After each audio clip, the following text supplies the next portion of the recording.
अभी हमने हमारी जो बेसिक प्रॉपर्टीज थी वो कंप्लीट कर ली। ऐसे ही कुछ स्ट्रेस स्ट्रेन कर्व के बारे में जो थोड़ा बहुत था वो हमने कंप्लीट कर लिया। ठीक है, तो अब जो हम पढ़ेंगे वो पढ़ेंगे इलास्टिक कांस्टेंट्स के बारे में। ठीक, इलास्टिक कांस्टेंट्स देखो क्या है। इलास्टिक कांस्टेंट्स एक्चुअली में इंपॉर्टेंट भी बहुत है, क्योंकि हमारे जो क्वेश्चंस आते हैं तो इलास्टिक कांस्टेंट से बहुत क्वेश्चंस बनते हैं। ठीक, अब ये इंपॉर्टेंट क्या है, कौन कौन से टर्म्स हैं इसमें वो देख लेते हैं पहले, फिर हम जो है डिटेल में पढ़ेंगे। हमारे 4 इलास्टिक कांस्टेंट्स हैं जो सबसे ज्यादा इंपॉर्टेंट है, इनके बारे में हमें पढ़ना है इस लेक्चर में। तो वो 4 इलास्टिक कांस्टेंट्स कौन कौन से हैं वो देखो। एक है यंग्स मॉडुलस ऑफ इलास्टिसिटी ई, उसके बाद होता है शेयर मॉडुलस, इसको हम मॉडुलस ऑफ रिजिडिटी भी कहते हैं। ये जी से रिप्रेजेंट किया जाता है, कहीं कहीं किसी किसी बुक में आपको जी के अलावा सी से रिप्रेजेंटेशन भी मिल जाएगा। ठीक, फिर है बल्क मॉडुलस के, कैपिटल के, ऐसे ये poisons ratio mu.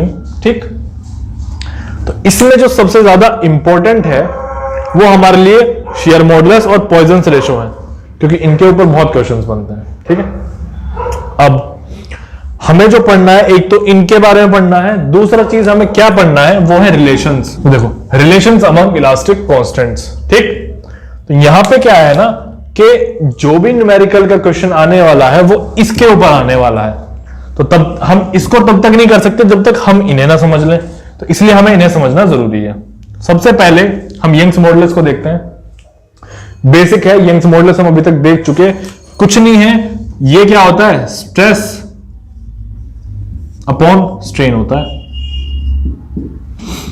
Sigma over epsilon ये होता है। तो ये हमारा है यंग्स मॉडुलस। ठीक है, इसमें जनरली वैल्यू होती है कितनी स्टील की, वो हमने देखी है 200 जीपीए। जीपीए का मतलब है गीगा पास्कल, या फिर हम कह सकते हैं 200 इंटू 10 की पावर 9 पास्कल। चलो अब शेयर मॉडुलस को देखो। ठीक है, शेयर मॉडुलस क्या है, यहां पे यंग्स मॉडुलस आपको याद हो तो फिर कैसे आया था, स्ट्रेस बाय स्ट्रेन करके आया था ना, है ना। अब ऐसे ही जो शेयर मॉडुलस है ये भी कुछ इसी तरीके से होता है। वो देखो इसका फॉर्मूला क्या है, shear stress upon shear strain. अब इसको समझो, ये वाला तो तब आया था जब हमने क्या किया था, एक टेंशन टेस्ट किया था, या फिर कह सकते हैं कि टेंसाइल टेस्ट किया था। ठीक, ये कब आएगा, ऐसे ये भी आया था, ये कब आया था वो देख लो, इसके बारे में नोट कर लो। जब हम टॉर्शनल टेस्ट करते हैं ना, तब हमें शेयर मॉडुलस और मॉडुलस ऑफ रिजिडिटी मिल जाता है। ठीक, ये कैसे करते हैं इसको मैं आपको बताता हूं।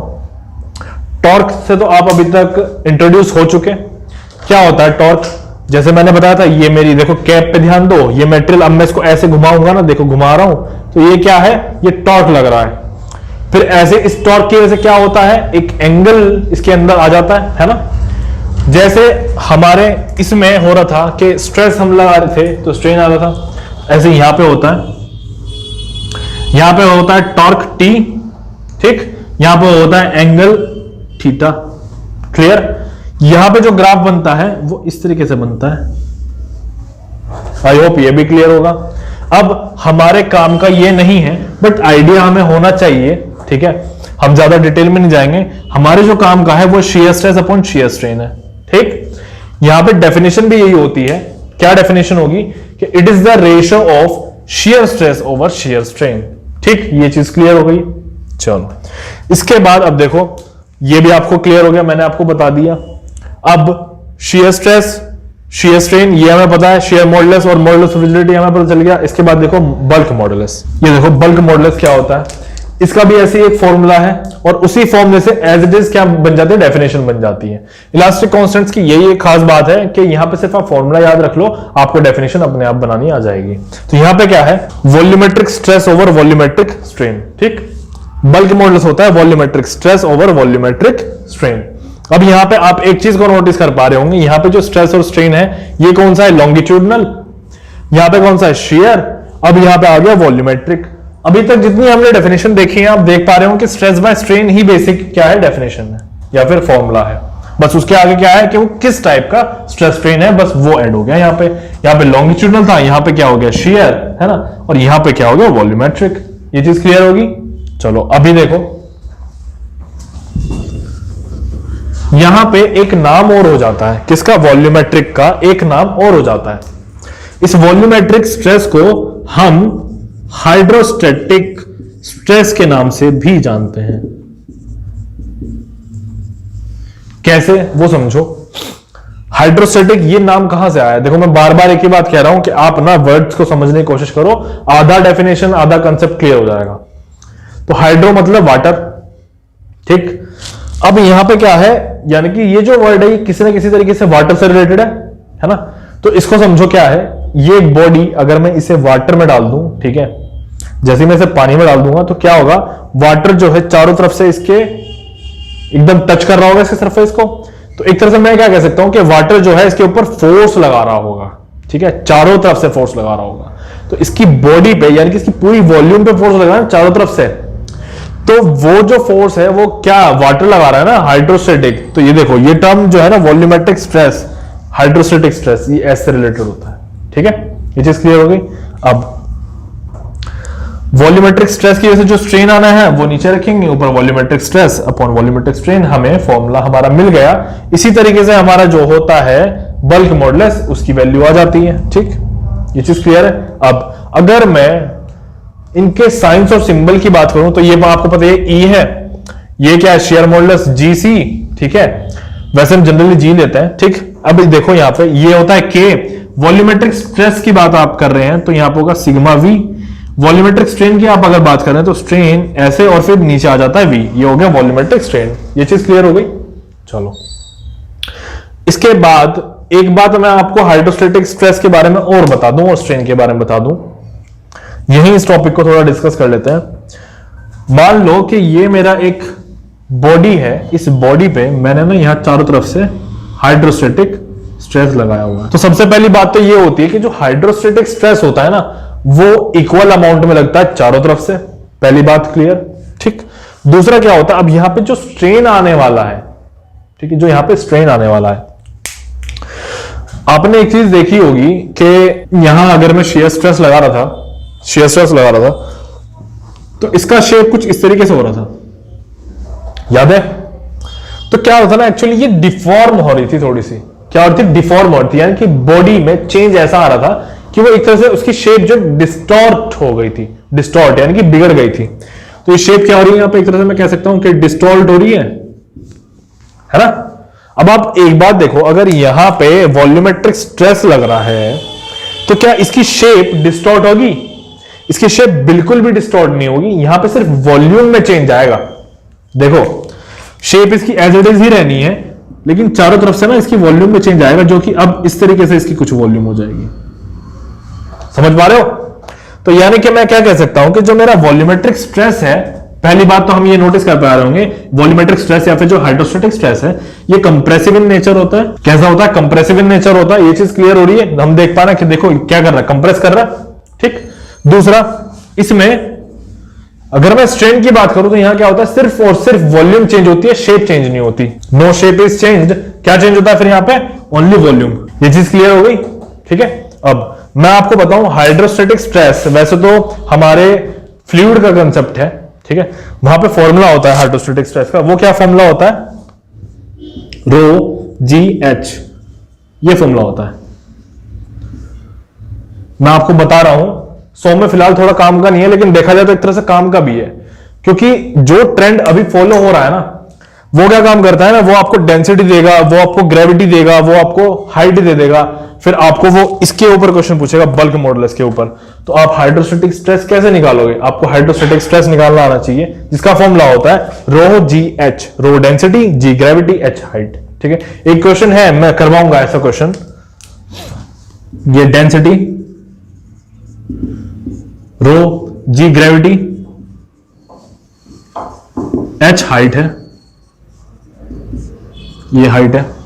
यहां क्या है कि आप देख पा रहे हो हाइड्रोस्टैटिक स्ट्रेस कंसेप्ट कहां का है, लेकिन उसको सॉल्व में उसने कैसे अप्लाई किया है ना। तो अब इस तरह के क्वेश्चंस का बहुत ट्रेंड आ रहा है कि एक चीज दूसरी चीज से रिलेटेड है, ठीक है। तो चलो अभी हमें ये समझ में आ गया, बल्क मॉडुलस समझ में आ गया अच्छे से, हमने हाइड्रोस्टैटिक स्ट्रेस की बात कर ली, हमने हाइड्रोस्टैटिक यानी कि वॉल्यूमेट्रिक स्ट्रेन की भी बात कर ली, ठीक। अब हमारा जो नेक्स्ट पॉइंट है वो काफी और भी इंपॉर्टेंट है, वो देखते हैं। ये देखो पॉइजन रेशियो, ये है पॉइजन्स रेशो। क्या है पॉइजन्स रेशो उसको हम भी समझेंगे। सबसे पहले तो यहां पे लिख लो कि ये डिनोट कैसे किया जाता है।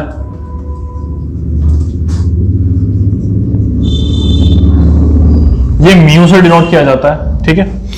अब ये क्या है, ये देखो यहां पे mu equals to minus lateral strain over longitudinal strain. ये फॉर्मूला है, यही डेफिनेशन भी है। तो डेफिनेशन जब हमें लिखनी होगी तो हम यहां पे क्या लिखेंगे, it is the ratio of lateral strain over longitudinal strain, ठीक। अब यहां समझो कि ये एक्चुअली में लेटरल और लॉन्गिट्यूडनल क्या है, इसके लिए हमें थोड़ा समझना पड़ेगा। अगर मैं इस बॉडी की बात कर रहा हूं, यहां पे ये क्या है ऐसे, ये मेरा लॉन्गिट्यूडनल एक्सिस है, ये वाला एक्सिस मेरा क्या है, लॉन्गिट्यूडनल एक्सिस है, लॉन्गिट्यूडनल। ऐसे मेरा जो नेक्स्ट एक्सिस है ना ये वाला, ये मेरा लेटरल एक्सिस है। अब मैं स्ट्रेन की बात कर रहा हूं कहां पे, लेटरल और लॉन्गिट्यूडनल एक्सिस की। दैट मींस अगर मैं लॉन्गिट्यूडनल स्ट्रेन की बात कर रहा हूं तो वो कैसा होगा, वो कहीं इस डायरेक्शन में होगा, यानी कि यहां कहीं शेप चेंज होगा, कम हो सकता है, ज्यादा भी हो सकता है। ऐसे अगर मैं लेटरल की बात कर रहा हूं तो वो यहां होगा कुछ कुछ। तो हम क्या करेंगे कि इन दोनों का जो रेशो होता है उसको हम निकालते हैं, ठीक है। अब मैं आपको एक बात और बता दूं, अगर ये यहां इंक्रीज हो रहा है ना, इस डायरेक्शन में अगर इंक्रीज हो रहा है तो देखो ऑब्वियस ही बात है, क्या होता है कि वॉल्यूम कांस्टेंट होता है, वॉल्यूम तो कांस्टेंट रहेगा। तो अगर इस डायरेक्शन में इंक्रीज हो रहा है, यानी कि लेंथ अगर इंक्रीज हो रही है, तो ये जो हाइट आपको दिख रही है ये इंक्रीज होगी कि डिक्रीज होगी, ये ऑब्वियसली ये डिक्रीज होगी ना। चलो तो इसलिए चलो मैं इसको यहां पे लिख देता हूं कि ये अब ऐसे डिक्रीज हो रही है, ये नई शेप है इसकी। ये क्या है, ब्लू वाली जो लाइन है ये नई शेप है इसकी। अब तो यहां अब आप देखो, यहां जो ये माइनस साइन आ रहा है ये कैसे आ रहा है उसको समझने की कोशिश करो। अब मैं इस लॉन्गिट्यूडनल एक्सिस को यहां से रब करता हूं। यहां देखो, मान लो कि यहां ना मैंने एक लोड लगाया था, कैसा लोड लग रहा होगा, यहां पे टेंसाइल लोड लग रहा होगा, तभी तो ये एक्सटेंड हो पाया ऐसे। तो यहां पे जो मैंने टेंसाइल लोड लगाया, तो एक चीज देखो, ये टेंसाइल है, टेंसाइल लोड लगाने पे इंक्रीमेंट होता है ना। अब यहां पे क्या हो रहा है, डिक्रीमेंट हो रहा है। हमें पता है कि डिक्रीमेंट कब होता है, डिक्रीमेंट होता है जब कंप्रेसिव लोड लग रहा है। दैट मींस कि यहां पे हम ऐसे एज्यूम कर लेते हैं कि यहां पे जो है ना कंप्रेसिव लोड लग रहा है। हम एज्यूम कर लेते हैं कि यहां पे कंप्रेसिव लोड लग रहा है। पहली बात, लोड ऐसे एज्यूम किया। दूसरी चीज और देखो, अगर हम लोड भी एज्यूम ना करें तो जो हमारा स्ट्रेन होगा ना, जो यहां पे लेटरल स्ट्रेन होगा, वो क्या है, आप एक बात देख पा रहे हो कि अभी जो न्यू लेंथ है वो यहां से यहां तक है, न्यू लेंथ वो क्या है, कम है, और जो हमारी ओल्ड लेंथ है वो ज्यादा है, ठीक है। तो चेंज इन लेंथ ही तो स्ट्रेन होता है ना, change in length, change in length ही तो स्ट्रेन होगा। तो देखो यहां पे चेंज इन लेंथ कैसे निकालोगे, new length minus old length, यही तो करोगे। तो यहां पे न्यू लेंथ हमारी कितनी है, देख पा रहे हो, यहां से यहां तक है। सपोज करो मैं इसकी वैल्यू देता हूं, ये 2 है, ऐसे 2 लिख दिया मैंने। अब ये यहां से यहां तक ओल्ड लेंथ कितनी थी, 3। तो आप एक चीज देख पा रहे हो, यहां पे क्या माइनस में आ रही है ना वैल्यू, नेगेटिव आ रही है। तो जो हमारा स्ट्रेन है, लिटरल स्ट्रेन, वो नेगेटिव आ रहा है, नेगेटिव आ रहा है इसीलिए, क्योंकि यहां पे अपोजिट डायरेक्शन में चेंज हो रहा है। तो mu equals to minus lateral strain over longitudinal strain. चलो अब इसके बाद एक चीज देखो, हमें एक बात तो समझ में आ गई कि हर एक मटेरियल के लिए जो हमारा म्यू का वैल्यू है वो कैसा आने वाला है, पॉजिटिव आने वाला है। देख पा रहे हो कैसे पॉजिटिव आएगा, क्योंकि हम यहां पे देखो ऑलरेडी नेगेटिव है, लेटरल स्ट्रेन हमारा नेगेटिव आएगा, तो म्यू की वैल्यू हमेशा क्या आएगी, पॉजिटिव आएगी। ये बात क्लियर है। बट एक एक्सेप्शन ऐसा होता है जिसमें ये वैल्यू नेगेटिव आती है, म्यू की जो वैल्यू होती है वो नेगेटिव होती है। वो किसके लिए है, पॉलीमर्स के लिए। ये क्या है, म्यू की वैल्यू होती है नेगेटिव। इसका मतलब ये है कि हर एक मटेरियल जहां लेटरल डायरेक्शन में कम हो रहा था, ठीक है, जहां लेटरल डायरेक्शन में कम हो रहा था, ये पॉलीमर एक ऐसा मटेरियल है जो लेटरल डायरेक्शन में भी इंक्रीज होगा और लॉन्गिट्यूडनल डायरेक्शन में भी इंक्रीज होगा। समझ पा रहे हो, ठीक है। तो यहां पे अब मैं म्यू की बात कर लेता हूं अलग अलग मटेरियल के लिए। ये वैल्यूज बहुत ज्यादा पूछी जाती हैं, बहुत ज्यादा पूछी जाती हैं, इंपॉर्टेंट है इसीलिए ये। देखो यहां पे म्यू की वैल्यू 0 होती है कॉर्क के लिए, ठीक, 0.5 होती है रबर के लिए, ठीक। अब ये 0.1 से लेके 0.2 तक होती है कंक्रीट के लिए। देखो हमने यहां पे कंक्रीट क्यों लिया, अब आप एक चीज देख रहे हो, है हमारा डिपार्टमेंट सिविल है ना, ब्रांच सिविल है। अब हम क्या कर रहे हैं, जो एक ऐसा टॉपिक पढ़ रहे हैं, अब सिविल में हमारे क्या इंपॉर्टेंट चीजें क्या है, कंक्रीट है, जैसे सॉइल हो गया, ये सब चीजें इंपॉर्टेंट ना, ऐसे स्टील हो गया। तो हमें क्या है ना, ये सब चीजों की वैल्यूज पता होनी चाहिए। क्या पता कहां पूछ ले, अगर आपसे मान लीजिए पॉइजन रेशियो पूछ ली गई कि आप इस मेटल की पॉइजन रेशियो बताओ और आप नहीं बता पाए, तो फिर क्या होगा, यही बात होगी ना कि आप एक सिविल इंजीनियर और आपको इनकी वैल्यूज नहीं पता। ठीक है, तो इनकी वैल्यू देखिए क्या होती है, कंक्रीट की होती है 0.1 से लेके 0.2। इसमें क्या होता है ना, कंक्रीट की वैल्यू इंक्रीज होती चली जाती है, अप्रोक्सीमेटली 1.5 होती है। अप्रोक्सीमेटली कितनी होती है, 1.5। बट ये एक रेंज है। अब ये इंक्रीज कैसे होती जाती है, जैसे ग्रेड ऑफ कंक्रीट इंक्रीज होता है ना, यहां पे लिख लो, as grade of concrete increases, grade of concrete is directly proportional to mu, ये ऐसे लिख सकते हैं। ठीक, ये बात समझ में आ गई कि जैसे जैसे ग्रेड ऑफ कंक्रीट इंक्रीज होता जाएगा उसकी म्यू की वैल्यू इंक्रीज होती जाएगी। अब इसके बाद देखो हमारे पास और वैल्यू है म्यू की, क्या 0.28 से लेके 0.32, ये किसके लिए होती है, ये मेटल्स के लिए होती है, ये होती है मेटल्स के लिए। अब 0.28 से लेके 0.32, अब मैं आपको एक बात और बता दूं, बहुत सी बुक्स ऐसी हैं जिसमें ये वाली जो वैल्यू है ना 0.28 से लेके 0.32 मेटल्स के लिए, ये वेरी भी कर जाती है। तो कहीं कहीं आपको 0.25 से लेके 0.3 तक भी मिल जाएंगी। ठीक है, तो इसमें कोई प्रॉब्लम नहीं है। एग्जाम में 0.25 वाला भी ऑप्शन आपको मिल जाएगा, 0.28 वाला हो सके ना मिले, तो मैं आपको सारा बता दिया यहां पे अभी। ऐसे इसके बाद एक और होता है, देखो क्या है वो, म्यू की वैल्यू 0.4 होती है सॉइल के लिए, पॉइजन रेशियो की वैल्यू 0.4 होती है सॉइल के लिए। ठीक है, ये बात समझ में आ गई। जैसे हमने कंक्रीट के लिए देखा ऐसे ही सॉइल के लिए भी देख लो 0.4 वैल्यू होती है। अब मैं आपको एक बात और बता दूं, जैसे जैसे मटेरियल की डक्टिलिटी बढ़ती जाती है ना, ऐसे ऐसे पॉइजन रेशियो की वैल्यू बढ़ती जाती है। ठीक, तो मैं यहां पे एक तरह से कह सकता हूं कि म्यू जो है वो प्रोपोर्शनल है डक्टिलिटी के भी। ये बात समझ में आ रही है, तो एक ये चीज भी नोट कर लो। ठीक, या फिर एक तरीका और है कि हम म्यू को इनवर्सली प्रोपोर्शनल कर लें, किसके, ब्रिटलनेस के। एक तरीका ये भी है। चलो ये हो गया। ठीक है, अभी तो हमने हर एक मेटेरियल के लिए म्यू की वैल्यू की बात कर ली है। अब अगर हम इसकी एक जनरल रेंज की बात करें, बहुत बार पूछा जा सकता है कि what is the value of the mu, ठीक है, sorry range of the mu, तो यहां पे लिखो range of Poisson ratio mu कितना होता है, ये होता है 0 से लेके 0.5 तक, 0 से लेके 0.5 तक। ठीक है, इसको याद कर लेना। तो ये जो है हमने हमारे इलास्टिक कांस्टेंट्स अभी अच्छे से पढ़ लिए। ठीक, अभी जो है नेक्स्ट इसमें है इलास्टिक कांस्टेंट्स के रिलेशंस। ठीक, अभी हम उसको पढ़ेंगे।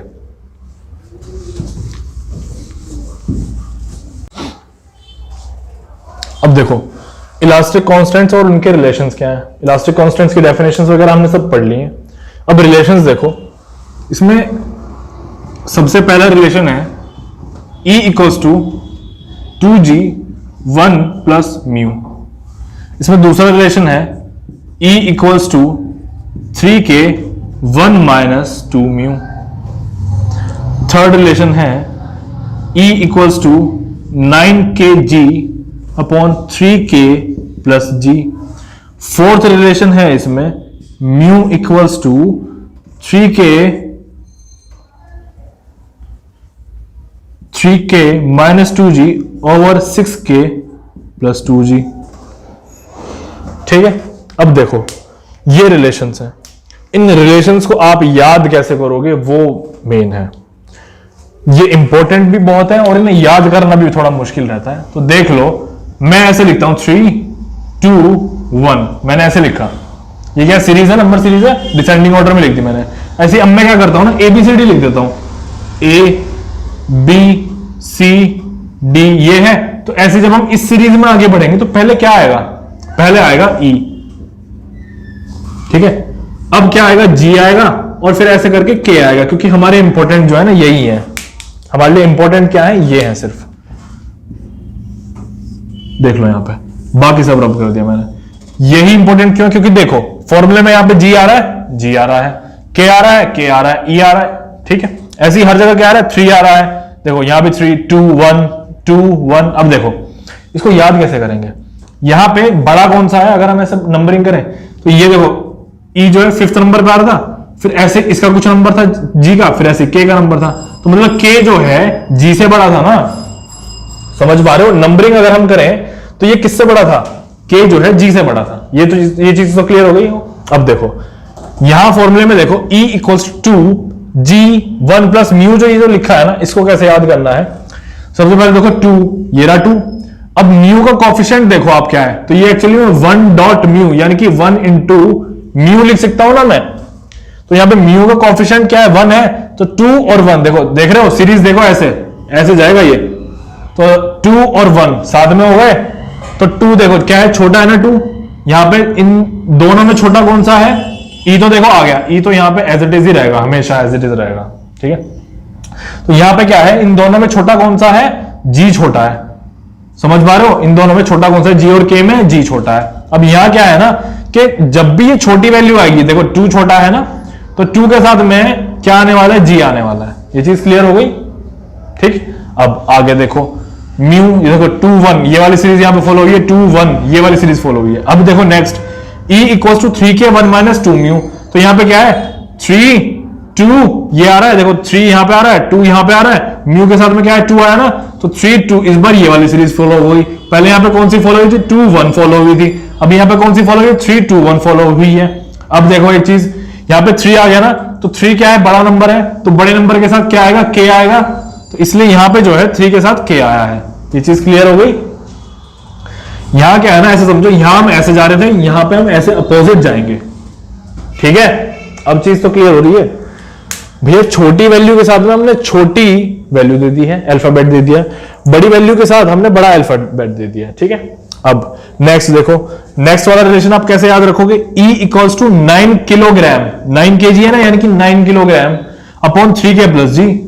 अब देखो 9 का और 3 का तो रिलेशन होता है ना भाई, 3 स्क्वायर करो, या फिर हम कह रहे हैं कि 3 3 जा 9, 3 3 जा 9, तो देखो हमें पता चल जाएगा कि 9 kg तो ऊपर आना ही आना है, तो नीचे क्या आएगा? 3k प्लस जी आएगा, 3 इंटू 3 9, ठीक। यहां देखो म्यू, ये क्या है? Mu equals to 3k minus 2g upon 6k plus 2g। अब यहां पे क्या? 3 इंटू 2 6 हो जाएगा, ये देख रहे हो, ये 3 इंटू 2 मिलकर क्या बना रहा है? 6 बना रहे हैं, ठीक। तो ऐसे जो रिलेशंस है ना, चारों के चारों, ये चारों रिलेशंस याद हो जाएंगे, और ये मोस्ट इंपोर्टेंट रिलेशंस हैं, बहुत इंपोर्टेंट रिलेशंस हैं ये। इनके ऊपर बहुत क्वेश्चंस आते हैं, ये हम अब जो इनके ऊपर क्वेश्चंस हैं वो आगे कवर करेंगे, ठीक है। को याद हो तो शुरू में पढ़ा था आइसोट्रॉपी, तो जो मटेरियल आइसोट्रॉपिक होंगे उन्हीं के अंदर तो आइसोट्रॉपी होगी ना प्रॉपर्टी। तो ऐसे कुछ मटेरियल होते हैं आइसोट्रॉपिक, फिर ऐसे एक होता है ऑर्थोट्रॉपिक, फिर ऐसे ही होता है एनिसोट्रॉपिक, ठीक है। यहां क्या है, आप एक बात देखो, आइसोट्रॉपिक के बारे में आपको पता है कि हर एक डायरेक्शन में प्रॉपर्टी सेम थी, ठीक है। एनिसोट्रॉपिक के बारे में आपको पता है कि किसी भी डायरेक्शन में प्रॉपर्टी सेम नहीं थी, यानी कि ऑर्थोट्रॉपिक जो है उनके बीच का कुछ होगा, ठीक है। अब हम बात कर रहे हैं इलास्टिक कांस्टेंट्स की। कैसे इलास्टिक कांस्टेंट्स की? हम एक्चुअली में बात कर रहे हैं नंबर ऑफ इलास्टिक कांस्टेंट्स की। नंबर ऑफ इलास्टिक कांस्टेंट्स कितने होंगे आइसोट्रॉपिक मटेरियल में, कितने होंगे ऑर्थोट्रॉपिक मटेरियल में, कितने होंगे एनिसोट्रॉपिक मटेरियल में, ठीक है। अब देखो यहां पे ये बहुत इंपॉर्टेंट है और पूछा जाता है। एनिसोट्रॉपिक में होते हैं 2, ऑर्थोट्रॉपिक में होते हैं 9, और एनिसोट्रॉपिक में होते हैं 21। ये इंपॉर्टेंट है, ठीक है, इसको याद रखना है। चलो टॉपिक कंप्लीट हो गया है इलास्टिक कांस्टेंट्स वाला, ठीक है। अभी जो नेक्स्ट क्वेश्चन है अभी हम वो देखेंगे।